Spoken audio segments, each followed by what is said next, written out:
Eliyahu Hanavi zachor latov, Eliyahu Hanavi zachor latov, Eliyahu Hanavi zachor latov, Eliyahu Hanavi zachor latov, Eliyahu Hanavi zachor latov, Eliyahu Hanavi zachor latov, Eliyahu Hanavi zachor latov, Eliyahu Hanavi zachor latov, Eliyahu Hanavi zachor latov, Eliyahu Hanavi zachor latov, Eliyahu Hanavi zachor latov,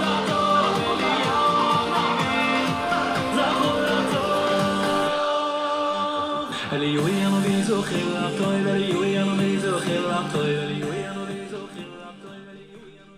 A good vach, Shavua Tov. How are you, my holy sisters and brothers? We're welcoming a new week and starting it with some beautiful learning. That was Dudi Feldman and Ceruli Lipschitz singing their version of Eliyahu Hanavi, the song we sing after we conclude the Havdala ceremony that marks the transition from Shabbos to the week. Normally I just play some music from Havdalah, and I thought, just to do something a little different, why not? We'll do Havdalah with me. I am no kind of good singer, but I put my heart into it. So just for once, we'll do Havdalah together. Who is with us as we're going to do a Havdalah together? Caroline in Raleigh, Patrice in Utah, Christo in Lubbock, Pam says Shavua Tov, a sweet and joyful week. Sal, Nina, and friends. Samantha says Shalom, everyone. Ann is with us from Merced. Marjorie from Georgia. Christo loves this Eliyahu Hanavi. Bill with us from Bill Eldridge from Oklahoma City. You must be on your drive back, on the road back to California, praying for safe travels in this winter weather. Amen. Rochelle in Modesto, Celsa, finally I'm live with the group, Baruch Hashem. Larry in Queens, Kenneth says hello. Sharon in Lebanon, New Jersey. Harold in Oregon. Doris in the Philippines, welcome Doris. Paul in Minneapolis. Rochelle says this is my favorite. Elvis with us from Geneva, New York. Gail in Virginia. Bridget in Dallas. Alan in Maryland. Over there on the YouTube side. Lynn in Texas and Gigi in British Columbia. Welcome everybody. Let's do Havdalah. Of course, we use a multi-wick candle. That's one of the requirements for the Havdalah ceremony. And we're going to have present here with us some wine, where we say Havdalah over wine. And we've got some besamim, some spice for the fragrance. We're going to say blessings over the fire, in order, the wine, the spice, and the fire. When we say the blessing over the wine, we don't yet drink it. We'll do that at the end of the blessings. And then we say the blessings over God, who separates between the holiness of Shabbos and the mundane days of the week. Normally the candle would be held by another person. I would hold the wine. Somebody else might hold the spice. We sing it all together. So tonight it's us, you and me. Let us do this together. Hine el Yeshua si Eftach velo yefchad Ki oziv zimras yadoinai Vayhi li Yeshua Ushavtem mayim bisason Mimahene ha-Yeshua L'Adonai ha-Yeshua lamcha mirchosecha sela Adonai sevaisi manu Miskav lanu lehe Yaakov sela Adonai sevaos ashrei adam v'tekbach Adonai Hoshia HaMelech Yaneinu B'Yom Koreinu La Yehudim Haisayra V'simcha v'sason v'ikar Kain tiyeh lanu kos Yeshuos Esahu v'shem Adonai ekra. Hay yay yay da da da da da da da da da da yay da da da da da da da da da da da. Baruch atah Adonai Eloheinu melech haolam. Borei peri hagafen. Ay ay ay ay ay ay ay ay. Amen. Hi yay da da da da da da da da da da da. Hi yay da da da da da da da da da da da. Baruch atah Adonai Eloheinu melech haolam. Borei minei v'samim. Ay ay ay ay ay ay ay ay. Amen. Ay ay da da da da da da da da da da da. Ay ay da da da da da da da ya da da da. Baruch atah Adonai Eloheinu melech haolam. Borei merei ha'esh. Ay ay ay ay ay ay ay ay. Amen. Ay ay da da da da da da da da da da dum. Dum bum ba da ba dum bum bum bum ba da ba dum.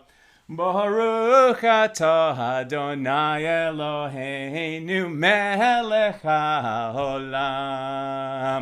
Hamavdil bein kodesh lechol, bein ohod lehoshech. Ben Yisroel le'amim, ben yom hashvihi le'sheshes yamei hamaseh. Baruch atah Adonai, hamavdil bein kodesh lechol. Amen. Ay ay da da da dum bum. Ba da ba dum bum bum bum ba da ba ba. Listen.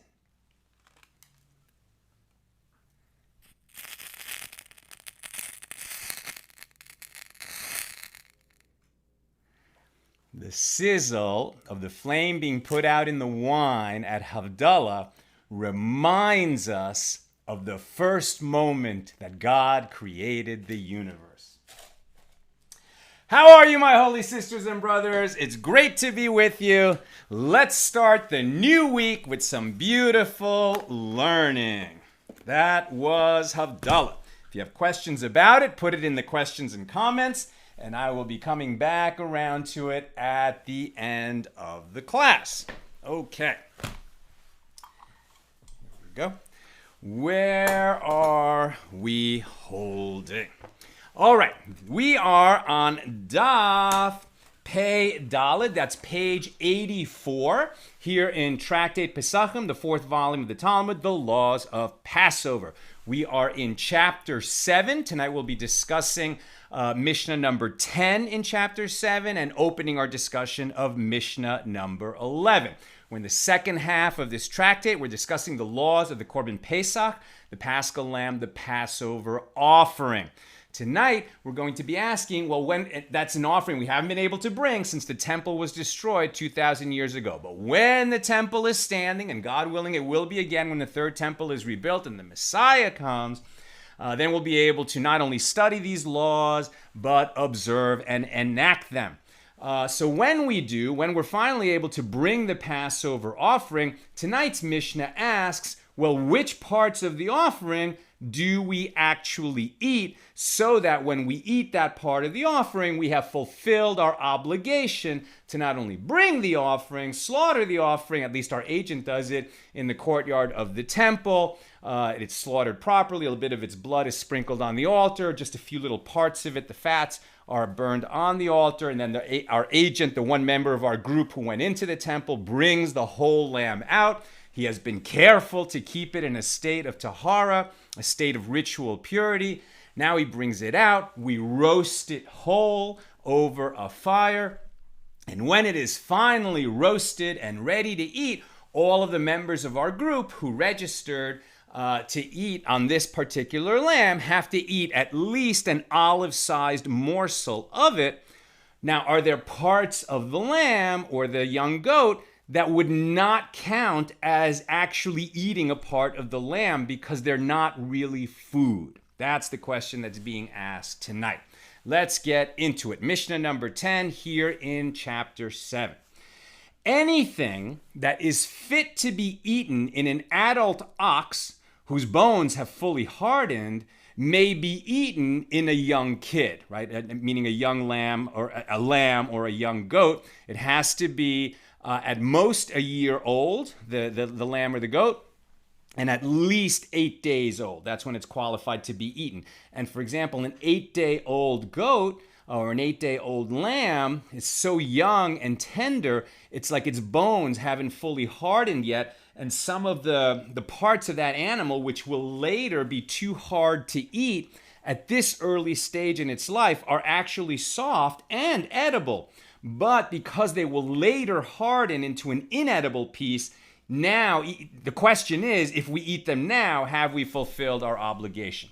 One may register for a paschal offering in order to eat any of these parts, and eating any such part is considered a fulfillment of the mitzvah to eat the paschal lamb. However, any part of the animal that is inedible in an adult ox is not considered meat, even if it is soft enough to be eaten in a young kid. One may not register for a paschal offering in order to eat one of these parts, and eating it is not a fulfillment of the mitzvah to eat the paschal lamb. And the soft ends of the ribs and the cartilage are soft enough to be considered edible and may therefore be eaten from the paschal lamb. That's the Mishnah. Here comes the Gemara.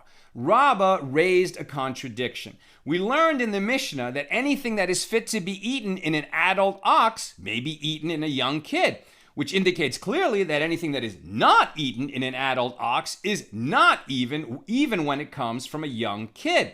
Say the latter clause of the Mishnah, that the ends of the ribs and the cartilage of the young kid may be eaten, but these are not eaten in an adult ox because they have already become as hard as bone and are no longer edible. Rather, you must say that it is a dispute between Tanaim, the rabbis of the Mishnah, and both opinions are mentioned in the Mishnah, and this is what it is teaching. Anything eaten in an adult ox may be eaten in a young kid, and anything that is not eaten in an adult ox is not eaten in a young kid. And some say that even the ends of the ribs and the cartilage are eaten from a young kid because even these parts of an adult ox can be made edible through extensive cooking. Now, on the question of why are we comparing the parts of a young sheep or a young goat to an adult ox? Okay, so we understand that if in the adult they may become too hard in the adult, in the adult sheep or in the adult goat, but those animals are fit to be the paschal lamb, the Passover offering. A cow or an ox is not fit to bring as a Passover offering. So why are we talking about the cow at all? And I read a note in the art scroll. The reason we're talking about the cow at all is because that is where the bones are largest and hardest, and it's sort of like the most illustrative example of this principle. But it should not enter our minds that, and so we might even think about bringing a calf, a young cow, as a Passover offering. We may not. It must be a young sheep, a lamb, or a kid of the goats. Rava said, the Mishnah teaches, employing the style, what are they? In which the Mishnah establishes a principle and then provides detail. And this is what it is teaching.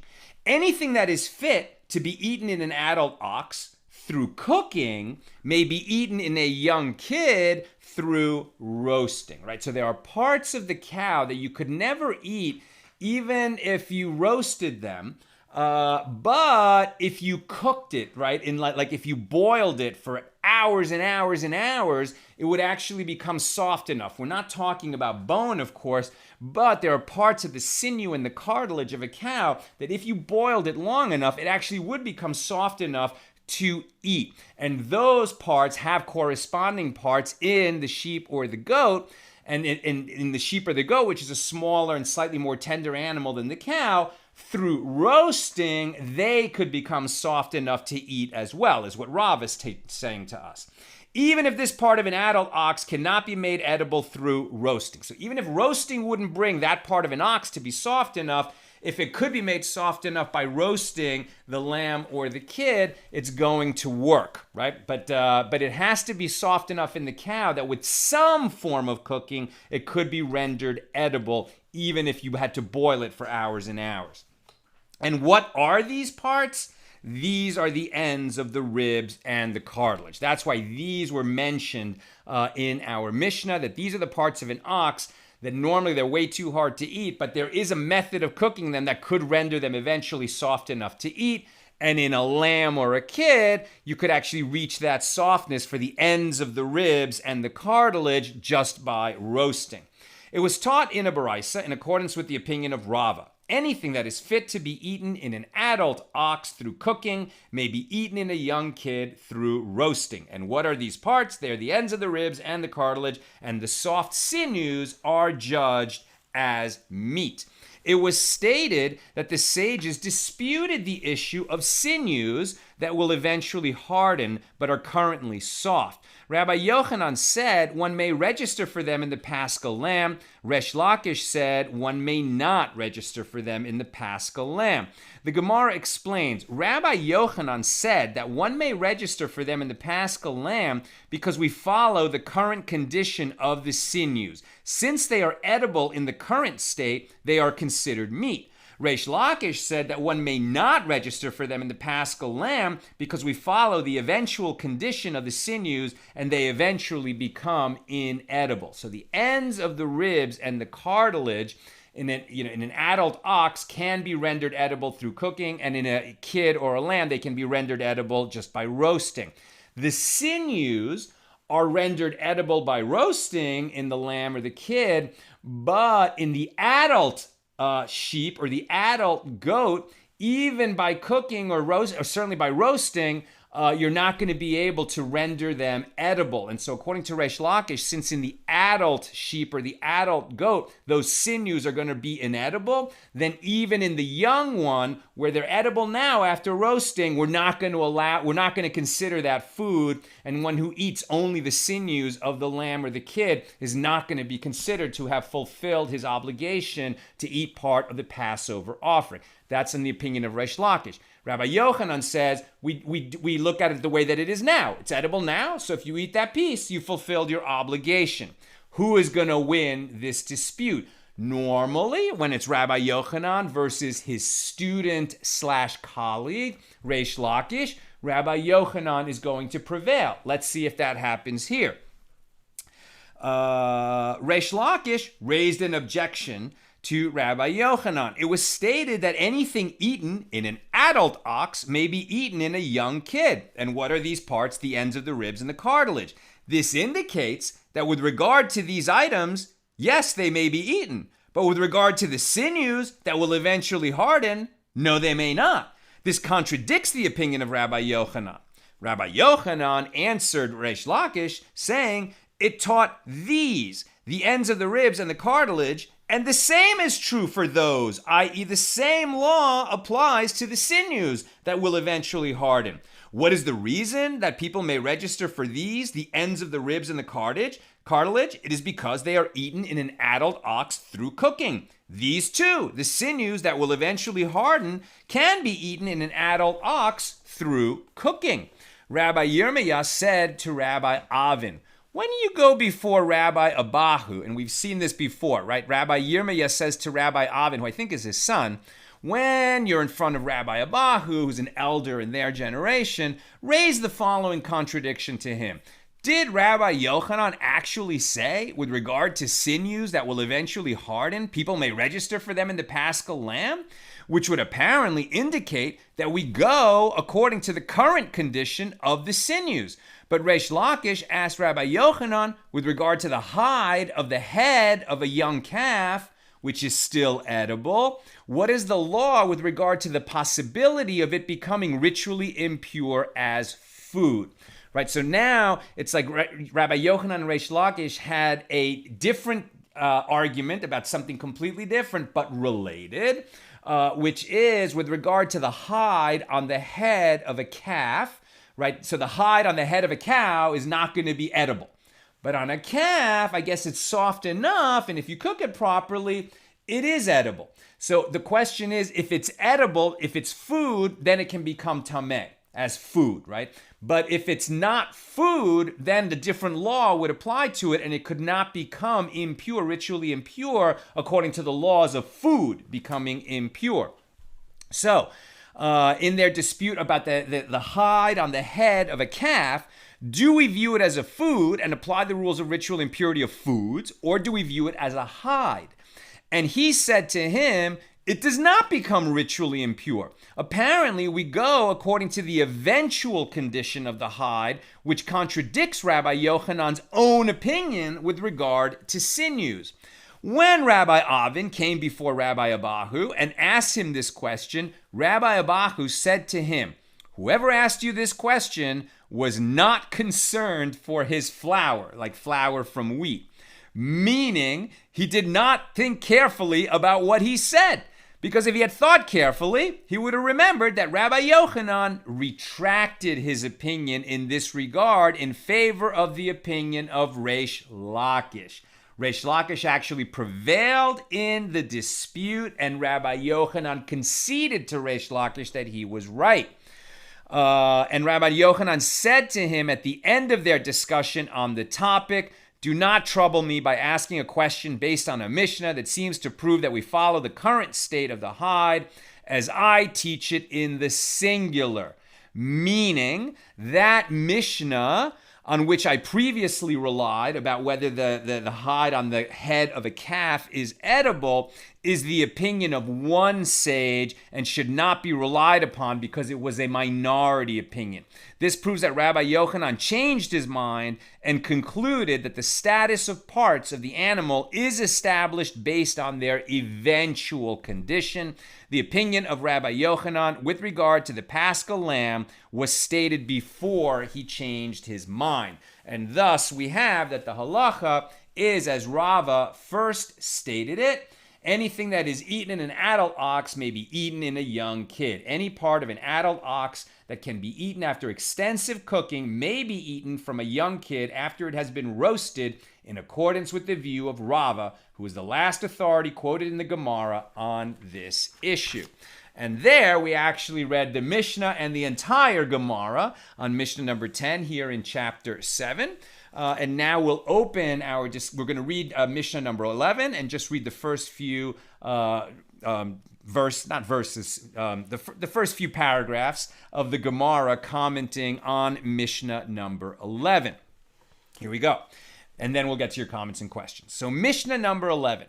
One who breaks the bone of a Paschal lamb that is ritually pure receives 40 lashes for having violated a prohibition stated in the Torah. But one who leaves over part of a ritually pure Paschal lamb, and one who breaks the bone of a ritually impure Paschal lamb do not receive 40 lashes. Okay, so what are we talking about here?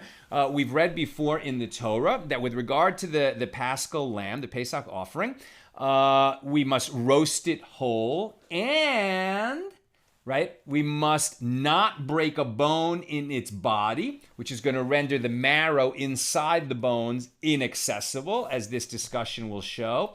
We also said that none of it may be left over until morning. So whatever they don't eat, if there's too much lamb or too much young goat for this group to eat, whatever is left over, okay, they shouldn't have left it over, but at the time that the sun rises in the morning of Passover, of the first day of Passover, at that point, it's prohibited to eat any more of it. It needs to be burned. Although, as we saw, we're not going to burn disqualified meat during the festival itself. So they're going to wait until the second day of the festival to do the proper disposal of that leftover meat. But it's definitely prohibited to eat it. Now we're also talking about this idea that if you violate certain laws in the Torah, the punishment for that is receiving 40 lashes. Of course, you don't it's not like there's the Passover offering police going around seeing, did you break a bone? Oh my gosh, put this guy in a post and whip him. in order to actually be sentenced to the 40 lashes, you would have had to receive a warning from somebody that said to you, if you break that bone, the punishment is receiving 40 lashes, and then you did it immediately after you heard the warning, even though you heard the warning, and there were 2 witnesses present, and those witnesses came and testified against you in a rabbinic court, and then the lashes were given, right? So it's not so much about that the lashes are actually given. Most likely they were probably never given in history, certainly very few times. However, we study the law carefully to see when they apply. And then as we see, even though breaking the bone of a Passover offering, which is still pure, it has remained tahor, that means it is fit to be eaten. If you break a bone in it, yes, you would be liable to receive lashes for it. However, if you broke a bone in a Passover offering that had become tameh, ritually impure, and was no longer fit for eating, no, you would not receive the lashes. Still prohibited, but you would not receive lashes for it. Likewise, if you left over some of this meat until the day, you're not supposed to do that, although, it's not like you have to stuff yourselves. And why would you not receive lashes for that? As we'll see, because the Torah itself provides the fix. If you're not supposed to leave over, but if you do leave over, the correct procedure at that point is to burn it, not to give lashes to the people who left it over. All right, let's open the Gemara's discussion of this. We're just going to read the first 3 paragraphs. The Gemara analyzes the Mishnah's rulings. Granted, one who leaves over part of a ritually pure, tahor, paschal lamb is not flogged for having violated Torah law, and there is good reason for this. As it was taught in a Baraisa, the verse states, and you shall not leave any of it until morning.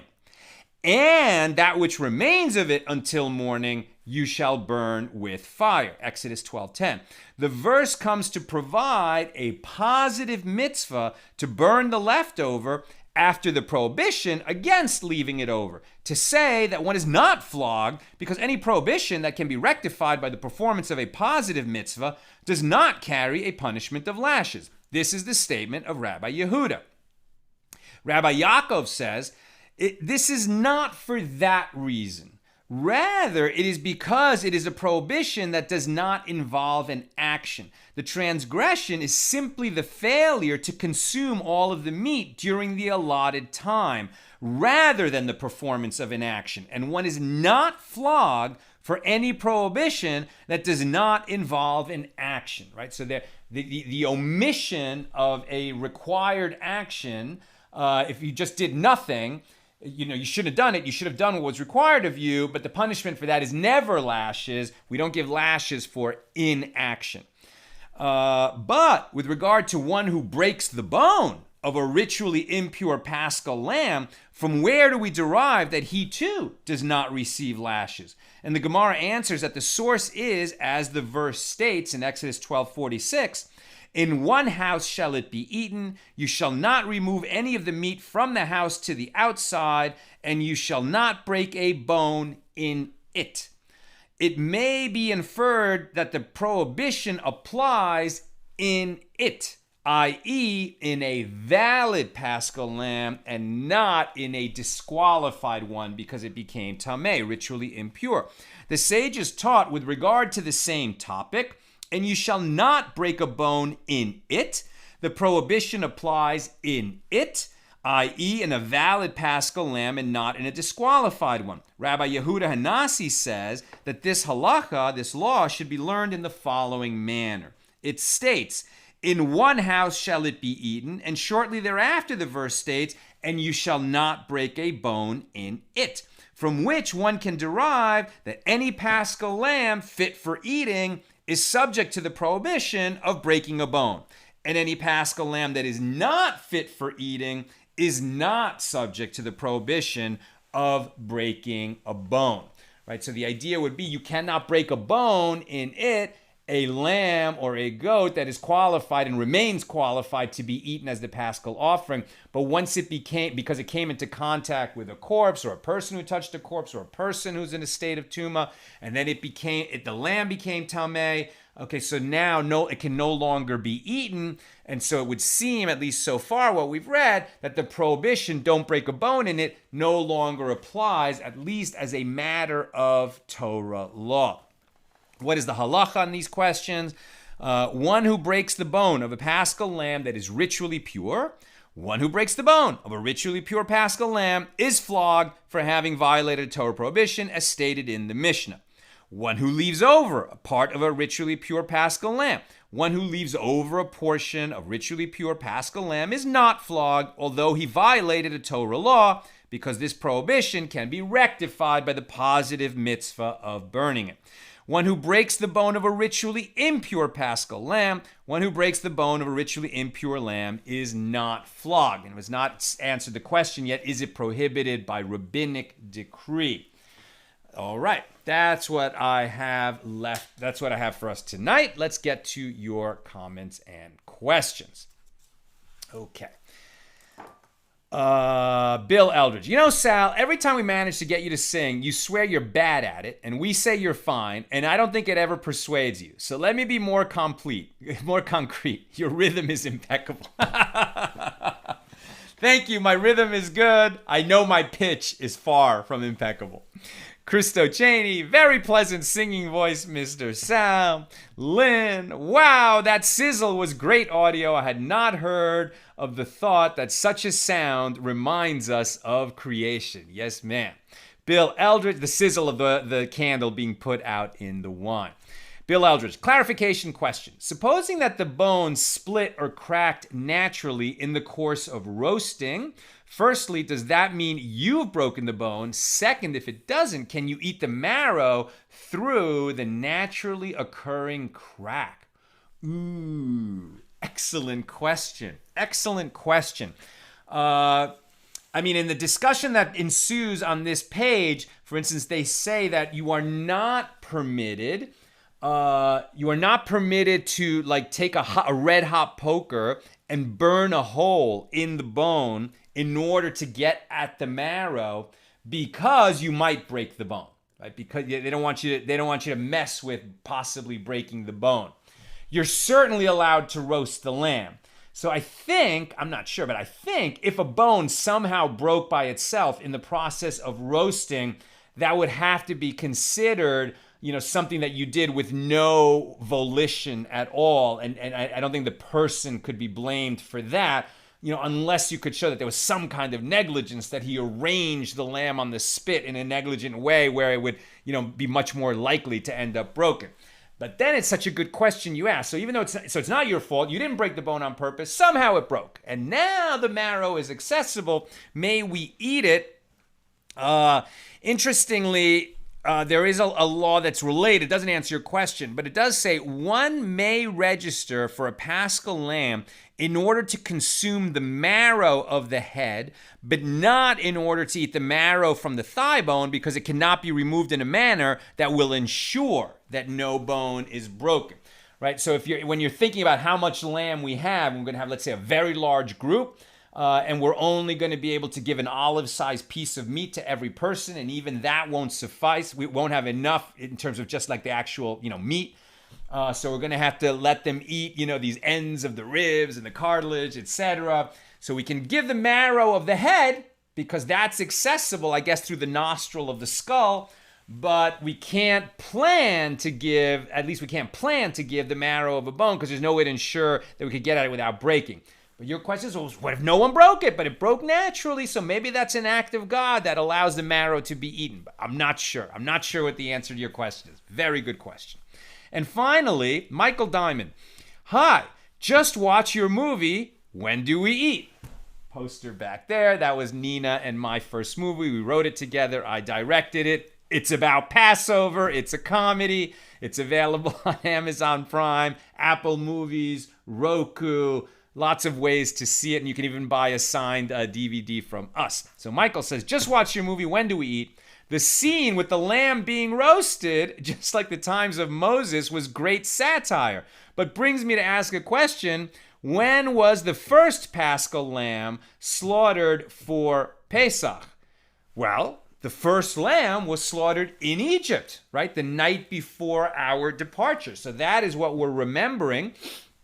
They did slaughter a lamb, right? And they used the blood of that lamb not to pour it on the altar of the, you know, because the Mishkan didn't exist yet, But what did they use that blood for? They put a little bit on the doorposts of their house to mark it as a Jewish home so that the angel of death would pass over those homes when slaying the firstborn in the 10th plague of the Egyptians. So that was the first Paschal lamb, and then by the time of the next year, the first anniversary of that, the Torah had been given, and now they were following all the laws that we are studying. That first night, they were just told, slaughter a lamb. But it was a radical thing that they did because the lamb was definitely one of the prominent gods of the Egyptians in their idolatrous pagan religion. And to slaughter their lamb, it was like a big deal.